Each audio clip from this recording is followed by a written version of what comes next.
j'accueille Benoît Reboul-Sals, délégué national au mouvement ATD Quart Monde, qui va donc nous présenter les grandes lignes du rapport d'ATD sur la maltraitance institutionnelle. C'est un rapport qui a été publié il y a quelques semaines. Benoît, je te donne sans plus tarder la parole. Merci Amandine. Donc, merci à vous d'être avec nous ce matin à l'occasion de cette campagne qu'on a lancée effectivement le 19 septembre. Alors, je ne vais pas vous présenter ATD Quart Monde, si ce n'est pour vous dire que tout ce que nous avons à vous dire aujourd'hui, nous l'avons bâti, pensé, construit avec des personnes en situation de pauvreté dans une démarche de vie partagée, avec une vision de mettre fin à la misère et en se fondant sur le respect de l'égale dignité des personnes et des droits humains. C'est vraiment avec ça qu'on avance. Et on voulait vous passer une petite vidéo pour illustrer ça, mais vous aurez le lien en fin de présentation, puisque un problème technique fait que ça ne passe pas bien. Puis je voudrais remercier Dominique Vienne, qui nous représente au Pacte du pouvoir de vivre habituellement, avec qui j'ai préparé cette intervention. Alors, pourquoi ce thème de la maltraitance institutionnelle? Le premier point à dire, c'est que si nous travaillons sur ce thème-là, c'est justement à cause de cette vie partagée.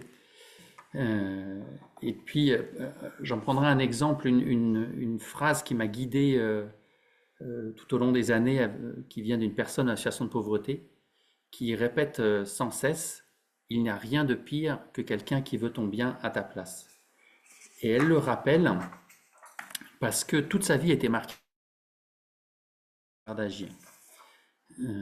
Où on lui dit: tu es pauvre, alors je décide pour toi. Alors bien sûr, souvent c'est beaucoup plus subtil que ça, mais c'est quand même quelque part toujours présent. Et pour preuve, une professionnelle de la protection de l'enfance prenait conscience très récemment, après une session de travail avec des personnes en situation de pauvreté, que quand elle disait aux parents « faites-moi confiance », en fait elle était en train de leur dire « obéissez-moi ».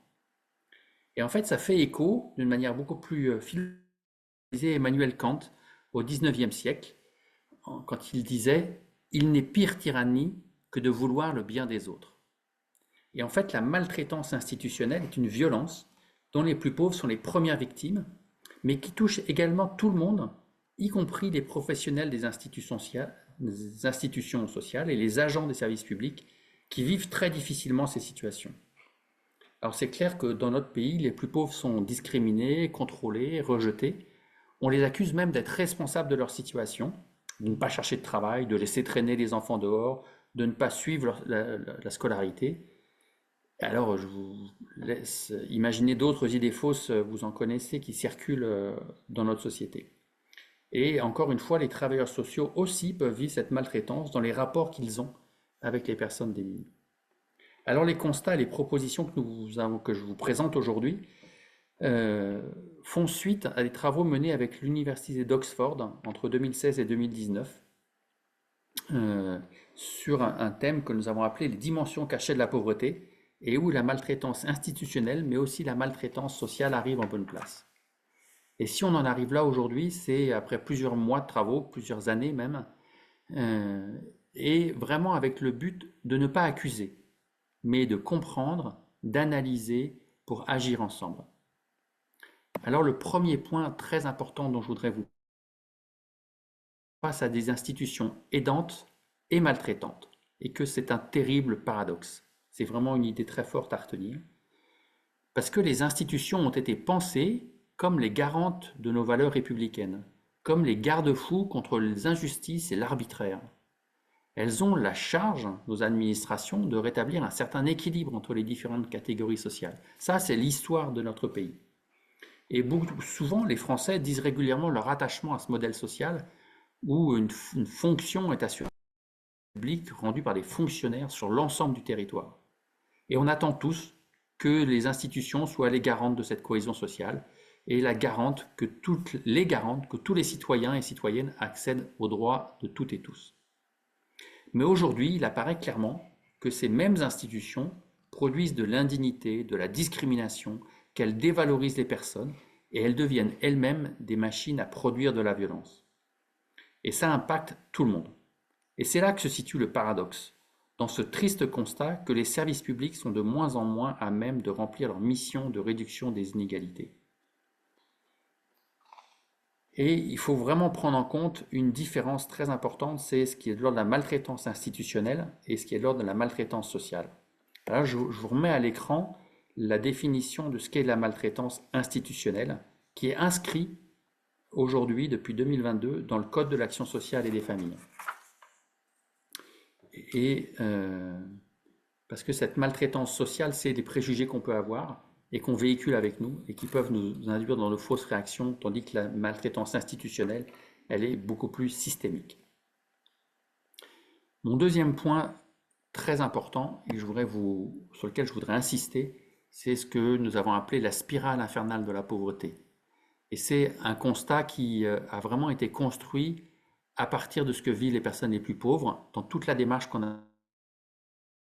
Non seulement elles ne parviennent pas toujours à obtenir leurs droits, mais trop souvent les relations avec les organismes censés les aider aboutissent à de l'insatisfaction, de l'incompréhension, de la souffrance et du renoncement justement à leurs droits. Alors voici en exergue quelques points, quelques citations que nous avons rassemblées. La maltraitance institutionnelle, c'est quand nos besoins ne sont pas écoutés et pas compris. Et en fait, quand on vit dans le milieu de la pauvreté et qu'on demande de l'aide, parce qu'on a besoin de l'aide, d'une travail social ou d'une aide éducative ou financière, la personne à qui on écoute, à qui on demande, pardon, n'écoute pas vraiment le besoin des familles. Et souvent, les gens nous disent que la solution qu'on leur propose, c'est le placement des enfants. Alors que la solution, c'est d'écouter le vrai besoin des familles. Et du coup, les gens n'osent plus demander de l'aide parce qu'ils ont peur des conséquences. Une autre citation, la maltraitance institutionnelle, c'est quand l'informatique remplace le contact humain. Et là, je vais vous citer un autre exemple donné par des personnes. Quand tu remplis ta déclaration trimestrielle de RSA, tu es obligé de le faire sur Internet. Et si tu n'as pas de notion d'informatique, tu paniques. Si tu fais une erreur, c'est très difficile de revenir en arrière pour corriger ton erreur. Donc tu es obligé d'envoyer un message à la CAF. Et la maltraitance institutionnelle, c'est qu'en attendant la réponse, tu ne touches rien. Tu es donc sans ressources et parfois soupçonné de fraude, ce qui aggrave ta peur. Et cette question des ruptures de droit, on y reviendra, est quelque chose d'absolument fondamental. La maltraitance institutionnelle, c'est quand l'institution scolaire décide à la place des parents et à la place de l'enfant. En fait, quand on vit dans le milieu de la pauvreté et que son enfant a des difficultés à l'école ou des problèmes de comportement, il est le plus souvent orienté vers des voies de garage, aujourd'hui qui s'appellent SECPA ou ULIS, ou vers des sections qui ne l'intéressent pas. Et il faut donc que les familles se battent pour que les enfants ne soient pas orientés vers une formation qu'ils ne voulaient pas. Et les jeunes aujourd'hui nous disent « on n'a pas le choix de ne pas avoir le choix ». La maltraitance institutionnelle, c'est aussi quand notre demande se retourne contre nous et est interprétée comme un signe de faiblesse et un manque d'autonomie. Et là encore, je voudrais reprendre le témoignage d'une personne qui nous dit « Quand on a un enfant placé et qu'on a rendez-vous avec un professionnel qui nous lit le dossier, souvent il y a des mots et des phrases qu'on ne comprend pas et on n'ose rien dire. C'est ça qu'on demande à pouvoir être accompagné, comme c'est notre droit, par une personne de confiance pour nous aider à comprendre ou à nous rassurer. » Et je compléterai en disant que récemment, un couple qui était dans cette situation et qui a demandé à être accompagné, les travailleurs sociaux en face ont dit non, nous refusons que vous soyez accompagnés parce qu'on n'est pas sûr que ce que vous allez dire sera vraiment votre pensée. Et donc, il y a vraiment ce signe de faiblesse et de manque d'autonomie. Alors, tout ça nous ramène à cette spirale infernale de la pauvreté dont je vous ai parlé. Et je vous présente là à l'écran ce travail avec l'Université d'Oxford sur les dimensions cachées de la pauvreté. Quand vous découvrirez le rapport enfin sur notre site, vous pourrez mieux travailler les 8 dimensions et les 2 axes transversaux. Donc vous voyez qu'il y a la maltraitance sociale et institutionnelle dont on parle aujourd'hui. Mais surtout, ce qu'il faut toujours oublier, qu'il ne faut jamais oublier, c'est que tout ça est lié en permanence avec des notions de dépendance, on dépend des autres, et le combat que mènent les gens pour résister à la grande pauvreté, pour résister à l'exclusion. Et à partir de tous ces témoignages, nous avons voulu passer d'une démarche individuelle à une démarche collective. Et c'est pour ça qu'on a essayé d'analyser avec les personnes elles-mêmes, avec les mécanismes qui favorisent la maltraitance institutionnelle. Malheureusement, il y a peu d'études objectives qui renseignent sur l'importance de la maltraitance institutionnelle et sur la globalité de ce qui se joue. Mais il y a quand même quelques éléments et je vais rapidement les mentionner.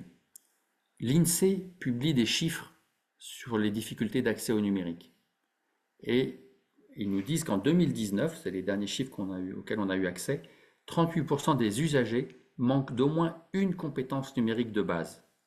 Une personne sur 4 ne sait pas s'informer. Une sur 5 est incapable de communiquer via Internet. Ça veut dire 20% des Français sont incapables de communiquer par Internet. Donc ces chiffres montrent l'ampleur de ce qui se joue face à la dématérialisation généralisée qui est en train de se mettre en place. Et ça produit de la maltraitance parce que ça accroît ce qu'on appelle le risque de non-recours et que nous voulons nous appeler le non-accès à des prestations.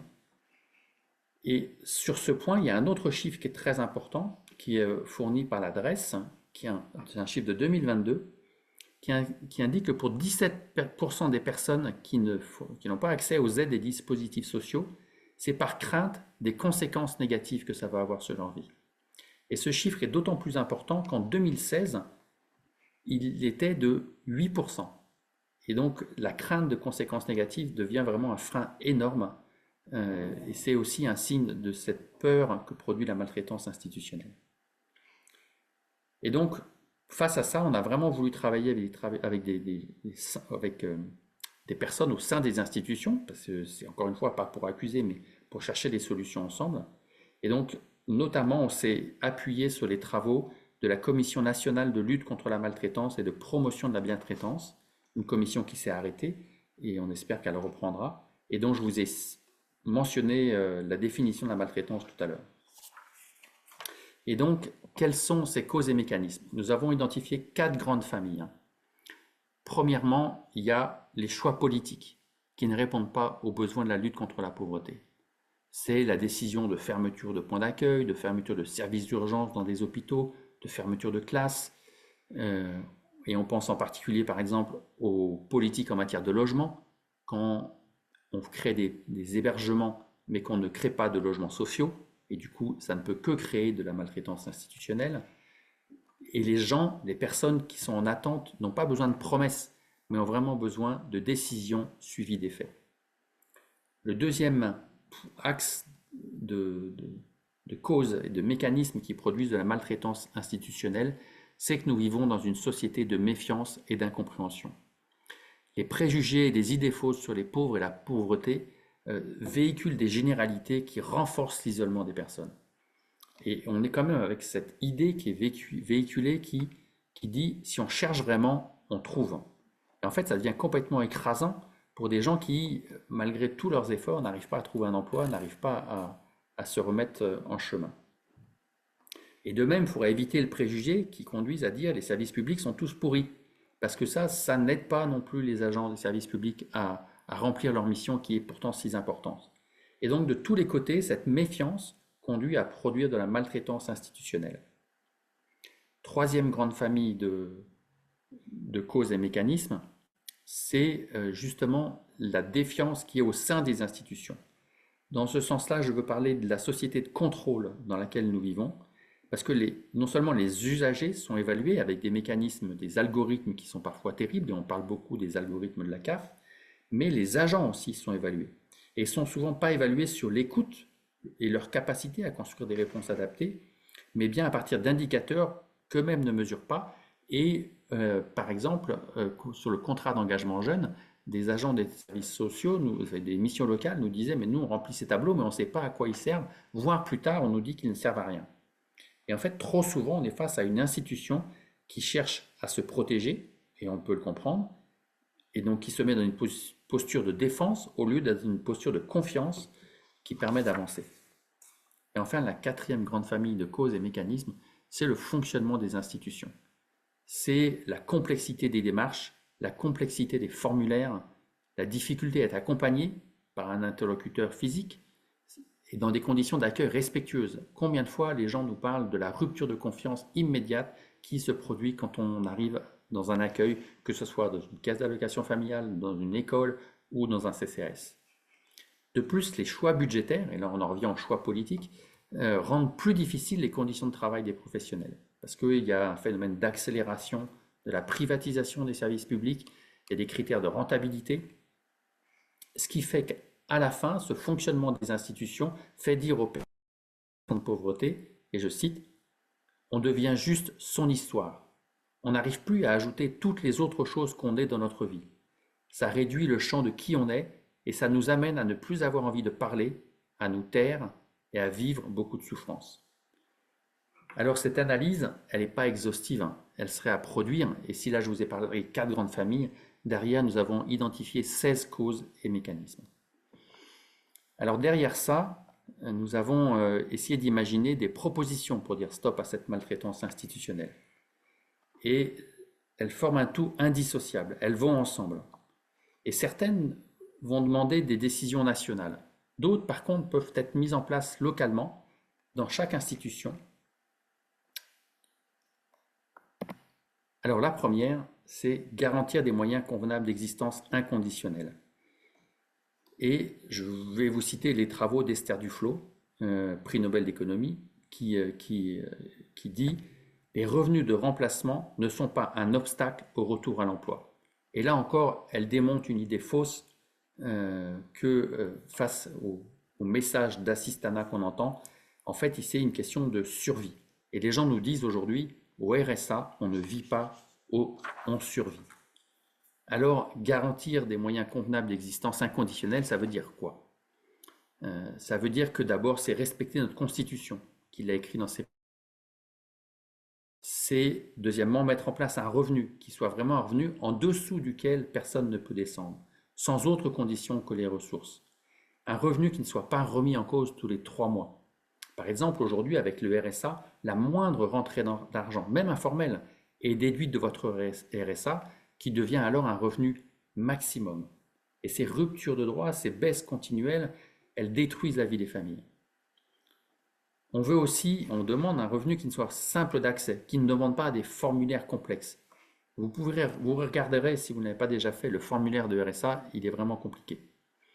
On parle d'un revenu dès 18 ans, parce que les jeunes deviennent des adultes à part entière à ce moment-là, et puis il y a des processus avant, mais sinon il n'y a rien après. Et puis, encore une fois, il s'agit de reconnaître le caractère inefficace de la sanction. Aujourd'hui, on fonctionne avec la carotte et le bâton, comme si les gens étaient des enfants, et on leur dit, si vous ne faites pas ça, on vous coupe. Or, c'est ce que dit le Conseil national des politiques de lutte contre la pauvreté et l'exclusion, le CNLE, dans un rapport de mars 2024. Et si vous voulez, on pourrait travailler plus et faire le calcul de combien est le montant du RSA et combien il reste à la fin du mois. Et ben, on n'arrive pas à la fin du mois, justement, parce que très rapidement, les gens n'ont plus rien et donc se retrouvent dans des situations inhumaines. Notre deuxième proposition, c'est remettre de l'humain dans les services publics.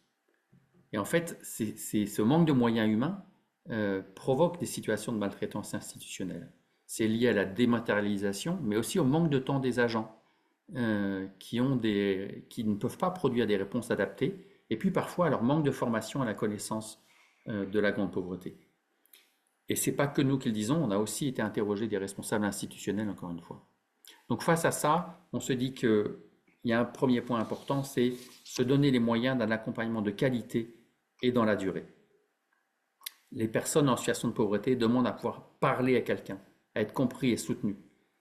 Donc, mettre en place un droit à un accompagnement de qualité dans la durée, en présentiel, c'est absolument essentiel. Et d'ailleurs, c'était une demande de la Cour des comptes quand il y a eu l'évaluation du RSA en 2022. Un deuxième point, c'est que justement, les professionnels de l'action sociale et de la justice aient accès à une formation, à des formations. Et on a souvent vu, nous, des situations de maltraitance institutionnelle parce qu'il y a des incompréhensions fortes entre professionnels et ayants droit. Je vais vous citer tout à l'heure cette professionnelle de la protection sociale.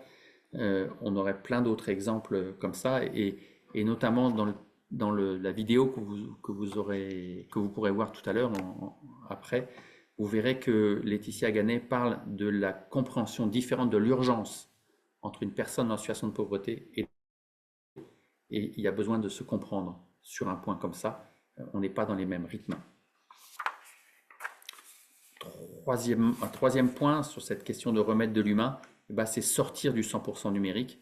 Ça semble évident, mais l'électronisme est un phénomène qui est beaucoup plus grand qu'on ne le croit. Je vous ai cité des chiffres tout à l'heure. Il y a le fait d'avoir le matériel, d'avoir un smartphone ou d'avoir un ordinateur, mais il y a le fait de savoir s'en servir pour accéder à ces droits, et c'est deux choses complètement différentes. Enfin, il est important aussi de garantir la confidentialité et l'accueil, parce que on a vu des lieux d'accueil où des agents disaient on ferme un ordinateur sur deux parce que comme ça les gens peuvent nous parler librement sans que tout le monde entende ce qu'ils ont à dire, sans que tout le monde soit témoin de leur vie privée. Mais l'institution en question n'était pas organisée pour ça, et donc c'est une initiative personnelle des agents qui a permis ça. Troisième proposition, se mettre ensemble pour assurer l'effectivité des droits. Là, dans le non-effectivité des droits, je vous ai parlé des conséquences négatives. Ça concerne 17% des gens, mais il y a aussi le RSA, où 34% des personnes qui y auraient droit ne le demandent pas. Pareil pour l'allocation de solidarité pour les personnes âgées, où 50% des personnes qui y auraient droit. Donc il y a des questions d'information pour rendre les droits effectifs, mais il y a aussi des questions de dépasser les peurs des conséquences. Et pour ça, il y a une expérimentation très intéressante qui s'appelle Territoire zéro non-recours et qui permet vraiment de lutter dans certains territoires avec les personnes en situation de pauvreté à la non-effectivité des droits.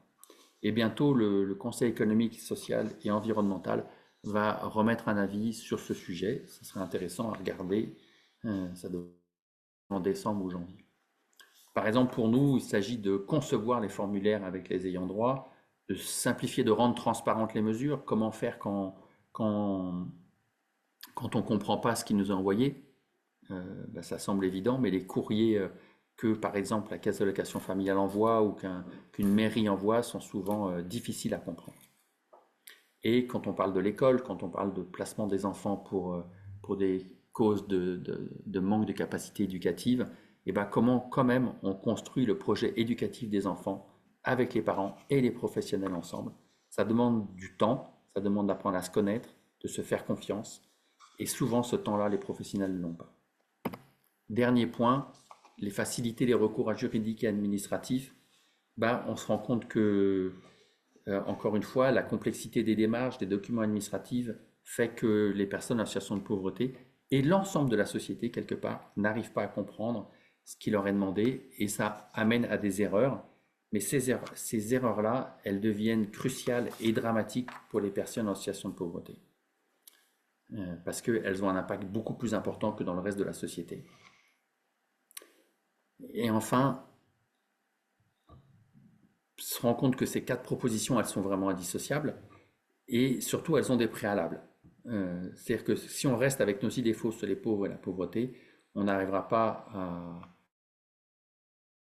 Deuxièmement, il faut que l'État se donne les moyens de ses responsabilités, de garantir ce qui est inscrit dans sa Constitution. Et donc ça passe par un impôt équitable et des services publics de qualité. Et puis très clairement, si on n'évalue pas toutes les politiques publiques, on n'arrivera pas à se rendre compte si on a progressé, si on a reculé, si on avance dans le bon sens ou pas. Donc voilà, ça c'est les préalables que je vous mentionnais. Et le dernier, c'est les droits sont indivisibles et interdépendants. Nous ne sommes pas des tranches de saucisson.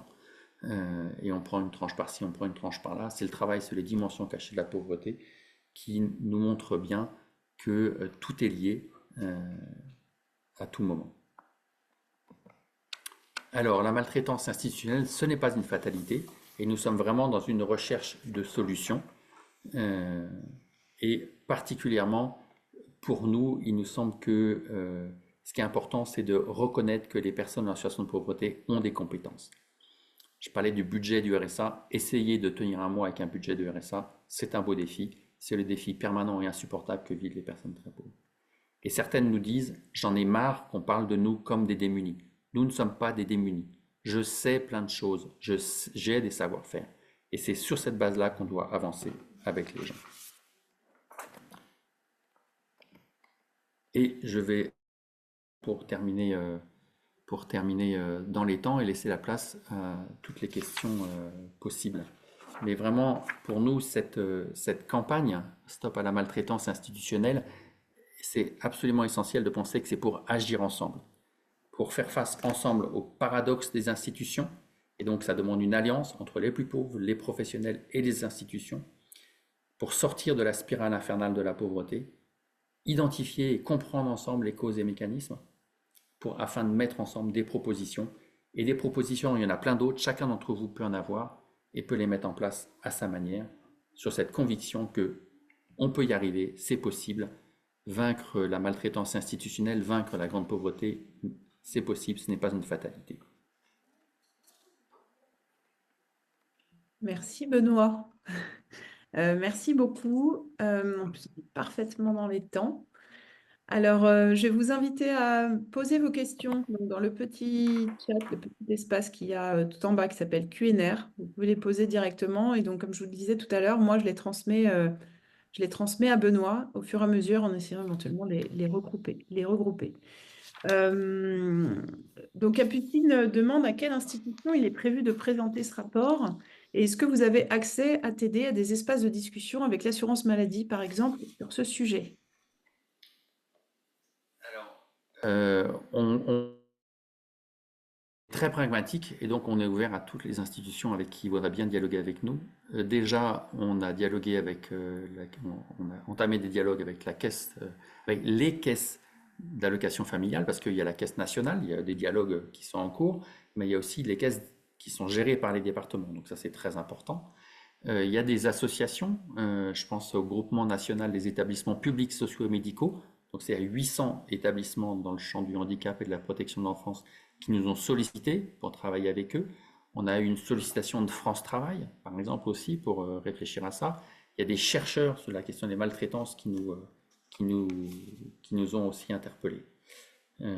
Concernant la caisse primaire d'assurance maladie, de fait, on a des travaux, notre équipe autour de la santé a des liens réguliers avec la caisse nationale et des travaux de présentation et de dialogue sont en cours. On a conscience qu'il y a des choses qui peuvent être faites simplement et rapidement, il y a des choses qui vont demander beaucoup plus de temps. Et donc voilà, on va avancer au rythme de nos interlocuteurs aussi. Mais on a déjà des échos très positifs dans le sens où le dialogue semble possible. Et je n'oublie pas non plus les mairies. On a plusieurs interpellations de mairies dans toute la France qui nous disent, mais nous, comment on fait dans nos CCAS pour repenser notre manière d'accueillir des personnes en situation de pauvreté qui, quand elles ont des ruptures de droit, par exemple avec le RSA, se tournent alors vers les mairies. Alors, merci pour ce point, cette précision supplémentaire, Benoît, parce qu'il y a justement deux questions sur voilà, comment on fait localement quand on constate une maltraitance et comment on peut agir. Et l'autre question, c'est celle de France sur la mise ensemble. Voilà, comment on fait concrètement et notamment localement pour agir ensemble, qui est l'un des axes que tu as présenté.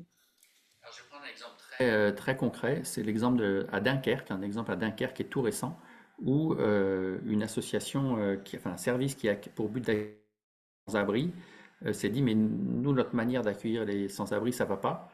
Et donc, ils nous ont sollicité pour travailler avec des personnes sans-abri qui y venaient, avec des personnes en situation de pauvreté qui étaient connues de la TD Carmonde, et puis les services de la mairie. Et ensemble, ils se sont mis autour de la table dans une démarche pédagogique, c'est-à-dire ordonnée, avec d'abord un travail en groupe de pairs, donc indépendamment, chacun dans son domaine, pour se dire comment on verrait l'accueil qui respecte tout le monde. Et après, ils ont mis ensemble ces visions dans plusieurs étapes de démarche pour croiser leurs regards et arriver à des propositions concrètes qui sont maintenant mises en œuvre. Il y a une démarche similaire qui a été impulsée par la Caisse d'allocation familiale de Normandie, pardon, pas de Normandie, du Calvados pour être plus précis, et là qui est à l'initiative des salariés de la CAF, des agents de la CAF, qui se sont dit, nous, la manière dont on se passe l'accueil, ça ne va pas du tout, et qui ont cherché à associer d'autres. Donc c'est très concrètement aller voir son CCAS, aller voir le conseil d'administration de la CAF, certains du département, et pour dire, bah, est-ce qu'on pourrait se mettre ensemble? Il y a des comités d'usagers qui existent, notamment dans les CHRS, centres d'hébergement et de réadaptation sociale, et réinsertion sociale. Bah voilà, c'est saisir toutes les opportunités de dialogue qui peuvent être possibles et en prenant son bâton de pèlerin. Merci. Il y a une question d'Alain disant des situations de maltraitance institutionnelle indignes concernent des personnes étrangères, exilées ou migrantes, notamment dans les relations avec les préfectures. Et il cite un délai de réponse qui implique des pertes de droits, sur les conditions d'accueil. Voilà. Est-ce que vous avez une position sur ce sujet? Les personnes en situation de migration subissent de plein fouet cette maltraitance institutionnelle. J'en ai pas parlé, mais c'est évident enfin c'est évident. On le constate nous aussi. Enfin et Alain le sait bien, on se connaît. Et donc très clairement, il faut arriver là encore à remettre des moyens humains. Je veux dire, il y a à changer la politique, le regard national qui est porté sur les personnes en situation de migration, qui a un regard très négatif et très méprisant. Donc ça, c'est une question de lutter contre les idées fausses. Et puis, il y a une question de s'organiser. Et les préfectures, aujourd'hui, ne s'organisent pas. Et donc, il y a à la fois un combat à mener localement avec la préfecture départementale et régionale, mais un combat à mener au niveau national pour que les préfectures reçoivent des directives beaucoup plus favorables, avec des moyens humains à mettre et des moyens financiers à mettre pour s'organiser autrement. Mais c'est clair que les conditions d'accueil des migrants dans les préfectures, c'est absolument scandaleux dans bien des cas. Ok. Guillaume demande s'il existe des exemples dans d'autres pays où cette maltraitance institutionnelle elle peut être réduite de manière efficace. Est-ce que vous avez fait une petite analyse comparée? Et si oui, dans ce que vous avez pu identifier, est-ce qu'il y a des choses qui sont reproductibles en France? Alors, même si ATD Carmon est un mouvement international, on n'a pas fait d'analyse comparée entre tous les pays. Là où on a malheureusement fait une analyse comparée, c'est sur l'existence de la maltraitance institutionnelle partout dans le monde, que ce soit dans ce travail avec l'université d'Oxford ou plus récemment un colloque à Dakar qui a eu lieu, c'était le 17 octobre de cette année, sur la question du droit à l'existence légale. Où là, au niveau international, on s'est vraiment centré sur cette question-là, où trop d'enfants naissent sans certificat de naissance et trop de personnes se retrouvent sans une carte d'identité, sans avoir la possibilité d'avoir accès à une carte d'identité.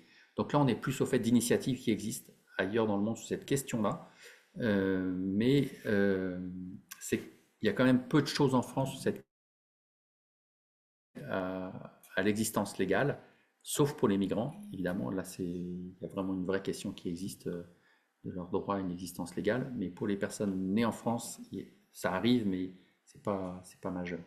Et sinon, en termes de solutions face à la maltraitance institutionnelle, on n'a pas trouvé de super exemples, de super initiatives qui nous ont inspiré ailleurs dans le monde à ce jour. Si vous en connaissez, faites-nous en part, on est preneurs. L'appel est lancé. Jeanne demande ce que vous pensez de la généralisation du FALC, français facile à lire et à comprendre. J'ai pas de position éclairée là-dessus. En fait, ce pourquoi on se bat nous, c'est que tous les enfants après sortent de l'école en sachant lire, écrire et compter. Ce qui n'est pas le cas aujourd'hui. On en est loin que tous les jeunes sortent de l'école en ayant une vraie formation, ce qui est loin d'être le cas aujourd'hui. Il y a donc ça, c'est vraiment notre combat à une éducation de qualité. C'est surtout là-dessus sur lequel on s'axe. On travaille et on a des projets vraiment pilotes par rapport à ça dans différents endroits de France. Et on est vraiment dans un travail avec les enseignants et l'éducation nationale sur ce point. Après, sur le FALC, je n'aurais pas de position claire et précise à vous partager au-delà de ce que j'ai dit hier là. Ok. On a un témoignage, une question de Nathalie. Nathalie dit qu'elle est médiatrice France Travail en Bretagne. Elle a créé un réseau régional de médiateurs depuis 10 ans au sein duquel il travaille à faire évoluer les pratiques d'accueil des personnes, même les règles d'indemnisation. Donc elle demande si vous avez établi des relations avec les médiateurs des institutions de services publics. Avec certains, oui. Très clairement, je pense qu'il y a eu des travaux à Lyon, il y a eu des travaux ailleurs, où très clairement on a fait des liens, pas partout en France parce qu'on a travaillé à la mesure de nos moyens aussi. On peut l'impression qu'à TD Carmonde, on est une grosse organisation, mais on n'est pas si gros que ça non plus, donc on n'est pas présent partout. Donc oui, très clairement, ce travail de médiation, on y croit beaucoup.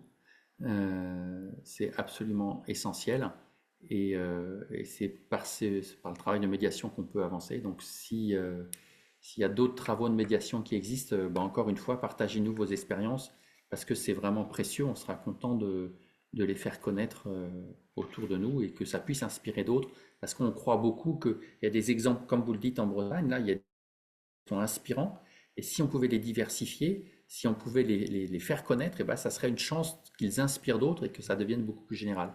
Tout ne peut pas venir d'en haut. On croit beaucoup aussi à la capacité d'agir localement qu'on peut mettre en place. Donc votre exemple est excellent. Merci. On a une question de Christophe qui revient sur les agents des administrations et des services publics. Tu en as parlé, il n'y a pas que les personnes bénéficiaires qui subissent la maltraitance. Sa question est comment lutter contre la déconsidération des agents publics et des travailleurs sociaux qui renforcent justement cette maltraitance institutionnelle.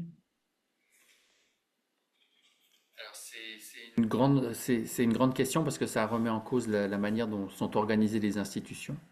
Et en fait, on a travaillé avec un ancien directeur de la Caisse nationale d'allocation familiale, pas celui qui est enfin, on est en contact avec Nicolas Grivel actuellement, mais il y a eu des contacts avec le précédent directeur et même d'agents d'institutions, notamment je pense en Occitanie, qui nous ont dit, en fait, la maltraitance institutionnelle est un impensé dans la manière dont sont organisées les institutions. Et un impensé dans le sens de par rapport aux personnes, aux ayants droit, mais aussi par rapport aux personnes au sein des institutions. Et donc, on est en train de provoquer une démarche de pensée par rapport à quelque chose qui n'était pas pensé jusqu'alors. Et donc, ça va demander du temps tout de suite, et ça remet tellement de cause des manières de travailler, des manières d'être en lien les uns avec les autres, même au sein des institutions, que on a conscience que bah, on va avancer au rythme des personnes et de ceux qui veulent bien avancer. Moi, j'ai rencontré des directeurs de CAF qui étaient prêts à se remettre en cause dans certains départements, mais d'autres qui nous disent, ben non, on fait avec ce qu'on a et puis on ne va pas changer notre manière de faire. Donc on reste toujours même avec les meilleures intentions du monde, même avec les meilleures possibilités, il reste toujours que c'est une affaire de personnes, c'est une affaire de relations humaines, et ça demande plus ou moins de temps. Ok, il y a plusieurs questions sur ce qui est de l'ordre du suivi, du baromètre. Est-ce que vous avez envisagé de mettre en place un baromètre de la maltraitance institutionnelle? Est-ce qu'il est possible de faire remonter à ATD ou à une autre structure des situations de maltraitance? Voilà, comment on les centralise, on les identifie? Est-ce qu'il y a un canal pour ça? Est-ce que vous avez envisagé un outil spécifique comme un baromètre? Il y a plusieurs questions en ce sens. Alors, on avait imaginé un baromètre, oui. Malheureusement, c'est notre manque de moyens financiers a fait on n'a pas pu le mettre en place, parce que c'est compliqué, enfin, il faut des moyens que nous n'avons pas. Il y a a été mis en place, notamment en lien avec les EHPAD et en lien avec les crèches, cette question de la maltraitance pour les liés à l'âge ou liés au handicap. Et il y a dans certaines régions, notamment en Nora, enfin Auvergne-Rhône-Alpes, il y a un numéro de téléphone spécifique pour ça. C'est pas un numéro national, mais dans certaines régions, ça a été mis en place. Il y a des chercheurs qui travaillent à cette question, notamment des chercheurs de l'Université Lyon 3, qui ont fait tout un travail pour essayer justement de mettre en place un baromètre. Donc on est en lien avec eux pour essayer de voir qu'est-ce qui pourrait être fait. Et puis on espère vraiment que cette commission sur la maltraitance et la promotion de la bientraitance va pouvoir renaître pour vraiment aller plus loin, parce que là on lance une alerte très forte, mais on a conscience que c'est un problème national qui va bien au-delà de ce que nous, on est capable de faire. Et, et on est parti de notre expérience avec les personnes les plus en difficulté pour vraiment dire, ah, voilà ce qu'on constate, maintenant saisissons le problème à bras le corps, tous ensemble. Donc, au niveau national, on n'a pas, nous, les moyens de le faire tout seul, voilà. Mais on a rêvé de ce baromètre. Merci. Il y a une question d'Alain. Il y a un point qui dit, dans le secteur de la santé, les associations de patients participent aujourd'hui aux instances des établissements de santé. Est-ce que cette participation pourrait être organisée dans les institutions? Alors, il y a des institutions qui le font. Je parlais des dans la santé, c'est clair. Dans les CHRS, c'est clair aussi. Après, c'est pas, c'est pas mis en place partout. Parce que les gens, étant donné la surcharge de travail de bien des agents, même de bien des responsables institutionnels, ils n'arrivent pas à le mettre en place. Donc, faut aussi une pression citoyenne pour arriver à ce que ça se mette en place. Parce que les moyens sont là, localement, enfin, les outils législatifs sont là, en fait, quelque part, hein. Il y a des choses qui existent dans le Code de l'action sociale et des familles qui permettent ça, mais notamment mais c'est pas mis en place par manque de moyens humains, par manque de volonté, par manque de capacité à faire face. Enfin, la question de l'évaluation avec les personnes en situation de pauvreté, c'est dans la loi, ça existe déjà, mais c'est pas mis en place. Et donc c'est ça aussi qu'on doit pousser, que les moyens d'évaluation soient vraiment mis en place. Et ça, il n'y a pas besoin d'attendre, c'est déjà là, ça existe déjà dans les textes de loi. Merci Benoît. Il est 9h29. Il y a beaucoup de questions que je vais te transmettre dans tous les cas, avec des remarques, des retours d'expérience. Donc, je transmettrai toutes vos questions à Benoît, mais on doit conclure puisqu'on voilà, on a cette volonté à chaque webinaire de vraiment terminer à 9h30 par respect pour les uns les autres. Donc, désolé si votre question n'a pas pu être abordée maintenant, mais encore une fois, je vais les transmettre à Benoît directement. Merci beaucoup, Benoît, pour ton temps, pour ta présentation. Merci à toutes et tous d'avoir été présents ce matin pour ce webinaire. Sachez qu'il y a un prochain webinaire le jeudi 21, toujours à la même heure, à 8h45. Là, il sera animé par le réseau Action Climat, qui est aussi membre du pacte, et qui va venir présenter leur rapport fait avec l'ADEME sur l'impact du changement climatique dans les régions de France. Et ce que ça implique selon les régions, selon les écosystèmes, selon leur géographie propre. Donc voilà, je vous invite également à vous y connecter si c'est un sujet qui vous intéresse. Voilà. Et petite pub, Amandine, vous pouvez aller voir sur notre site internet, on a cet outil qui s'appelle le maltraitomètre qui permet de sensibiliser à ce qu'est la maltraitance institutionnelle, individuelle ou systémique, et ce qu'est la bientraitance du coup, à travers des exemples Et précis. il est disponible où en physique aussi? Il faut le Il- télécharger ou il est... vous pouvez nous le demander, on sera heureux de vous en envoyer, et sinon il va être téléchargeable sur notre site. Ok, super, merci beaucoup. Et sachez que donc ce webinaire a été enregistré comme tous les webinaires, donc il sera disponible en replay sur le site du Pacte du pouvoir de vivre. Donc, n'hésitez pas, et vous allez tous le recevoir par mail. Merci à toutes et à tous, merci Benoît et à très bientôt. Merci Amandine, merci à toutes et tous. Au revoir.